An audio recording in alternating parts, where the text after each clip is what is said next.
ঠাণ্ডাৰ ছিজন আৰু প্ৰায় মানুহৰে এতিয়া জ্বৰ, চৰ্দি, কাহ তেনেকুৱা হ'ব ধৰিছে।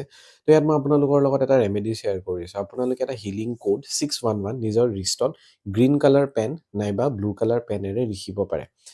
যদি লিখাৰ পিছত কিবা কাৰণত ইয়াৰ পৰা মুছা গৈছে তেতিয়াহ'লে আকৌ আপোনালোকে লিখিব পাৰে।